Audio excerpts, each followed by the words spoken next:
The depiction of Chinese characters and the Land of the East underwent a large change beginning in the late 1960s and particularly in the early 70s. The primary reason being the emergence of a new star, one who's credited with bringing Hong Kong cinema to the global stage. It won't be a hard guess, as the name still resonates. I'm talking about Lee Jun-fan, one the world knows as Bruce Lee. With Bruce Lee's entry, the previously created typecast of the emasculated Asian male underwent a radical change to the tough, strong, and sexy Asian men. The binary of the West and the rest broke as Bruce Lee became popular amongst people of all regions. Unfortunately, he didn't live long enough to watch one of the most influential films of his career and his last completed film appearance, Enter the Dragon, as his life was cut short at the age of 32. The popularity of Hong Kong cinema was at an all-time peak in the 1970s, and Lee had become a global icon by the time of his death. And thus, his death sparked the creation of an entire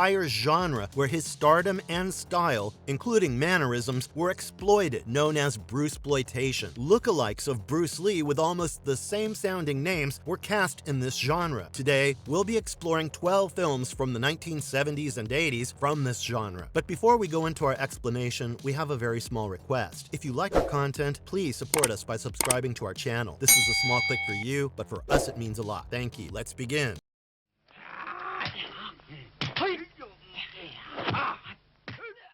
Enter Three Dragons. Enter Three Dragons, released in 1978, marked the debut of Dragon Lee. He was a practitioner of Taekwondo and Korean martial arts, Hapkido. He trained in both the martial arts under people who were related to Bruce Lee in some way. He studied Taekwondo with Kim Tai-jung, who completed Bruce Lee's Game of Death as his double, and Hwang In-shik, who starred along with Bruce Lee in The Way of the Dragon. There's an interesting story about how Dragon Lee became part of Bruceploitation. Dragon Lee caught the eye of an influential man who knew film directors in Hong Kong, who later helped him enter the film industry. Enter Three Dragons opens with a jewel exchange, where we're introduced to Sammy, who's working under someone to bring the jewels. However, the exchange is attacked, and Sammy is knocked unconscious. Sammy asks his friend Min Young for help. In the course of the film, more characters are introduced, including Dragon Lee, who plays the role of Bruce Hung and practices kung fu in a remote area. It would be better if you don't look for more coherency than this. Like most of the other films in the genre, it's entirely made to make money from the kung fu scenes and Bruce Lee lookalikes. The film features three alikes: Bruce Lee, Dragon Lee, and Bruce Tai. You should watch the film only for the fight scenes, and only if you're a die-hard fan of the genre. With the usage of stock footage and lack of even color change for flashbacks, this movie is as cheap as it gets.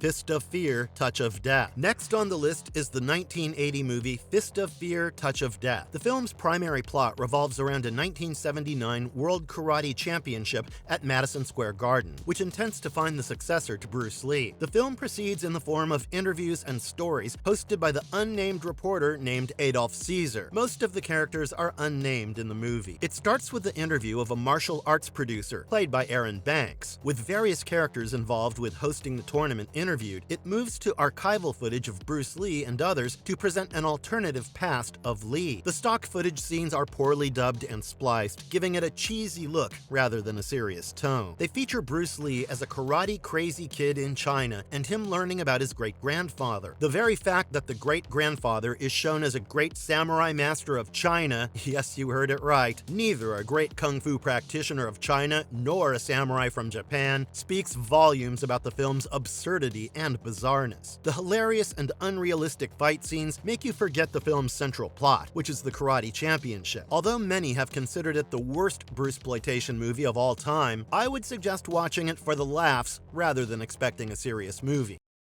Challenge of the Tiger. The 1980 movie Challenge of the Tiger stars the next Lee-alike, Bruce Lee. Bruce Lee plays the role of Huang Long, who is a kung fu master employed by the CIA, along with Richard Cannon, played by Richard Harrison. The plot is actually quite coherent if judged by the standards of typical Bruceploitation films. The movie starts with the killing of two scientists who had developed a new formula that has the potential to render all men on Earth sterile. Huang Long is the action lead in this movie, with is hard-hitting kung fu, while Richard Cannon is depicted as a playboy. They're tasked with the mission to bring the formula into safe hands. The formula ends up in the hands of Maria, who is working for her boss, Antonio. Antonio aims to sell it to the highest bidder. A group of neo-Nazis and Vietnam communists are introduced to the fold, who also intend to get the dangerous formula for their own goals. The movie features soul funk music, which is fun to listen to. The background score also features rip-offs of the more famous Bobby Blook's Montego Bay and Isaac Hayes' Hung Up on My Baby, which were actually not credited for. But then that was the case with most B-movies of the 80s. The movie is a fun watch, but often slides into softcore porn, with Richard Cannon at the center.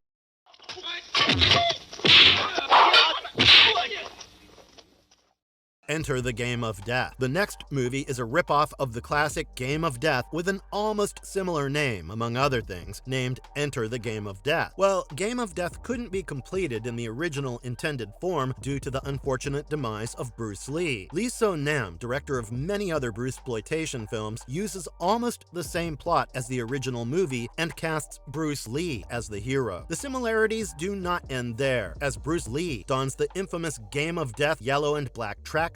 He tries his best to mimic Lee's mannerisms, including his trademark shuffling footwork and brushing his nose. It is fun to watch him do that, and it elevates the movie from the otherwise monotonous violence. Moving to the plot, Bruce Lee plays the protagonist, Mr. Ang, who trains in the forest. The movie depicts a time when Japan was warring with China. Mr. Ang comes across various Japanese henchmen and manages to defeat them. Ang's prowess impresses the Japanese, who task him with a mission to retrieve a secret Chinese document from a well-guarded tower. However, Ang refuses, as he's a nationalist, but soon joins on another mission with the same goal as he meets Lisa, who's an undercover Chinese agent. She convinces him that the document is much needed for China, taking us to the fight in the tower. The fight may remind one of the many games, as Ang has to defeat various villains on each level to finally reach the document. Like many other Bruce-Ploitation films, it has a divided opinion amongst critics, but the number of those who have received the film positively is higher than those with opposite views. The film is an entertaining watch, if not for the plot, then surely for the action sequences, which Bruce Lee does pretty well. Golden Dragon, Silver Snake. Golden Dragon, Silver Snake bring together Godfrey Ho, the legendary Z-movie director, and Dragon Lee. Z-movies cannot be judged by the standards of other movies. They're so bad that they become hilariously good is a universally used phrase to describe them. In this art, Godfrey Ho holds a cult status. Dragon Lee plays the role of Gold Dragon. He helps a young man to avenge his brother's death. It's a simple and widely used revenge setting, but again, who watches Bruce-Ploitation for the plot? Right? The movie's set in modern times and features well-choreographed but over-the-top kung fu scenes. By over-the-top, I mean Dragon Lee destroying 20 henchmen, with badly done editing and, even worse, dubbing. The movie is something that you can lay back to and enjoy with friends. The movie has enough to leave you cheered up. Godfrey Ho is the one who popularized the cut-and-paste technique, which included splicing unrelated materials and dubbing them together cheaply to give an incoherent end result, but which is funny. Added to it are the unauthorized usage of music, making his movie a cheap thrill.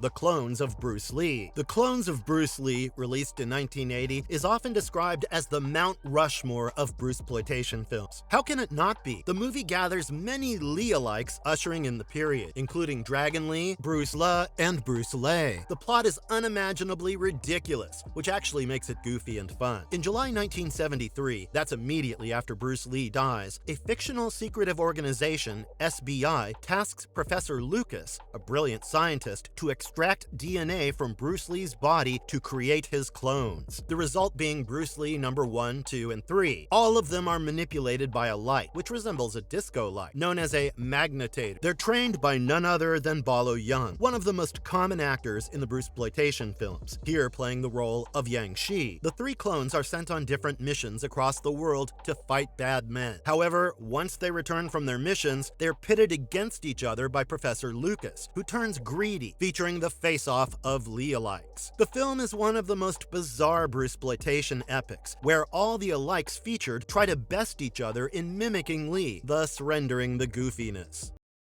the Chinese Stunt Man. The Chinese Stunt Man, released in 1981, is often dubbed Bruce Li's best. The film stars Bruce Li as an insurance clerk who's hired as a stunt double. He soon becomes a stuntman for a famous actor due to his kung fu expertise. However, as he starts establishing himself and mingling with the film industry's upper echelons, he realizes that everything is not as shiny as it seems. He finds out about the corruption in the industry, and the friction that occurs as he fights the antagonists forms the rest of the premise. The movie features a film within a film plot, which is experimentation unusual in Bruce-Ploitation movies. Further, the movie's final fight scene, featuring both Bruce Li and Don Inosoto, is memorable, as they do an excellent job with stick fighting. However, the other action sequences are not the best, and the camera work is shoddy. But unlike many of the movies of the genre, it is quite fast-paced and moves along well with the stunts. The film, which is one of the last in Li's career, features larger themes wherein Bruce Li fades into the background as Li comes to the foreground. The movie is one of the best of Bruce-Ploitations, which actually attempts to present something more than just fight sequences.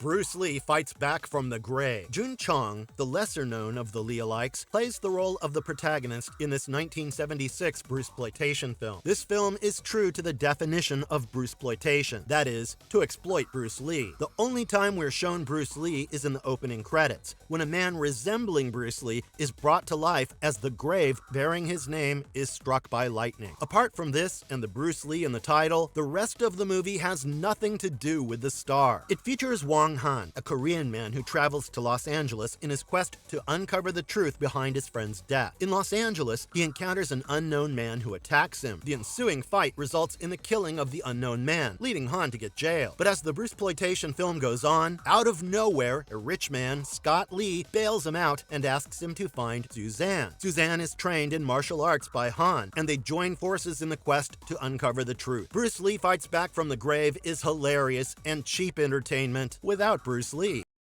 New Fist of Fury. Lo Wei is known for launching Bruce Li's film career with The Big Boss and Fist of Fury. In the 1976 movie New Fist of Fury, which was a sequel to Li's Fist of Fury, he launched who was later to become the torchbearer of the martial arts movies, Jackie Chan. The movie also was the first where Chan used the stage name Sing Lung. The story is set in Japanese-occupied China, where a master of a Japanese karate school plans to kill a kung fu master in order to bring all schools on the island under his domination. However, the kung fu master and his grandchildren decide to fight back. Jackie Chan is initially introduced as a young thief who is not interested in the fight, but as time moves on, Chan gets fed up with all the injustices around and decides to learn kung fu to fight the Japanese oppressors. Another version of the movie was released in 1980, which differs slightly in the plot, in that it is the students at Jingwu School who lead the resistance rather than a grandfather and his grandchildren. The movie differed radically from the roles that we identify Jackie Chan with. Please don't watch the film expecting his comic martial arts acting. It is a well-made kung fu flick of the period, with an entirely one-sided Chinese perspective towards Japanese occupation.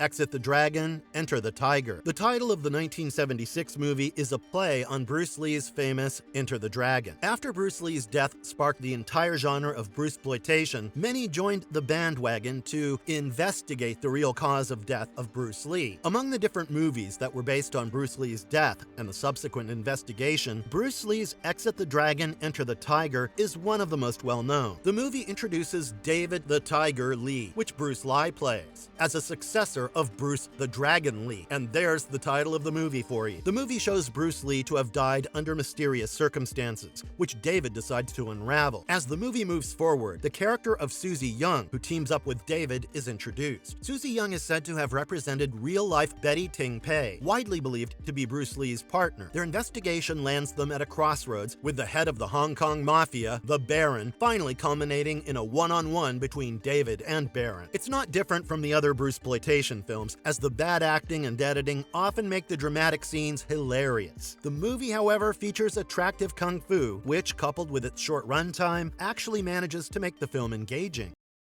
The Dragon's Snake Fist. Godfrey Ho and Dragon Lee pair up for yet another Bruce-Ploitation in the 1981 Korean and Hong Kong movie The Dragon's Snake Fist. The opening credits start with the fun and strenuous training exercises, which act as a precursor to rivalry between two competing styles of kung fu. Soon, we're introduced to the two styles, Snake Fist and Crane Fist, and their masters, Chu Man King and Master Y, who meet for a duel. It's decided that the loser must leave town while the winner practices his art in peace. Master Y loses, and, as decided, leaves the place, but not in peace. Soon, Chu Man King sends his disciples to spread the Snake Fist. Dragon Lee is introduced as Dragon Wu, who intends to open a school of the Snake Fist. On his way to the village, Y's son and his gang attack him, but are let go when Y's daughter reminds her brother that their father would be furious. However, Y's son continues his plan to attack Chu Man King and his snake school, which even leads to the kidnapping of Dragon Wu's intended bride. What follows is Dragon Wu fighting the bad men. The movie's filled with slapdash fight scenes, with Dragon Lee attempting to impersonate Bruce Lee without success. Godfrey Ho, however, tries to make up for the cheapness by making the movie as bloody and explicit as possible. Eyes are gouged out during fight scenes, and the scenes are made really gory. The overacting and cheap editing combined with the gory scenes make it a typical B-movie of the period, which was in vogue then.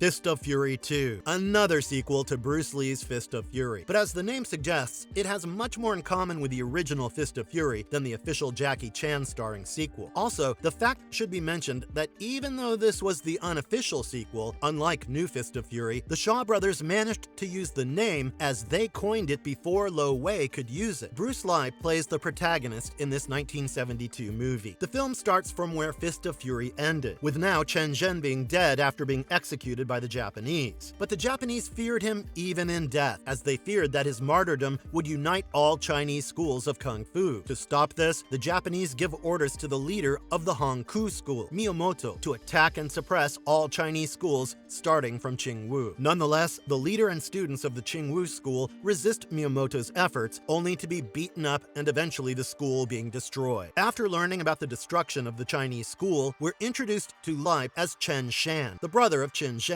and so starts his revenge and attempts to put an end to Japanese oppression. The movie's filled with action scenes, something which New Fist of Fury lacked. Bruce Lee plays a decent role, and with the laughs coming in, the movie proves to be an entertainer. A sequel to the movie was released in 1979, titled Fist of Fury 3, Jeet Kune the Claws and the Supreme Kung Fu. Marvelous conclusion. From the list, it's obvious that Bruceploitation entirely depended upon Bruce Lee's stardom. It was unprecedented for the global East during that time for an actor from their industry to become one of the world's most popular actors. This may have been the reason that many from the Hong Kong industry and other Eastern film industries feared to bring anything new, instead attempting to cash in on Bruce Lee's popularity. And many joined the bandwagon, resulting in cheaply made kung fu flicks featuring Bruce Lee ripoffs. It took some time for the industry to find a replacement for Bruce Lee in the martial arts movies, and that would be Jackie Chan, who brought in the new genre of kung fu comedies. This shows how much the perception of the audience, particularly of the West, mattered, as it was that perception, which loved the martial arts films of Bruce Lee, that gave rise to people trying to recreate him. Well, even if cheap, the trend surely moved forward the association of kung fu with the Chinese that Bruce Lee was able to make with his movies, rather than the stereotypical opiates. And if you liked our content, don't forget to leave a like and subscribe to us if you haven't already. Have a good one and be safe. Thanks, everyone.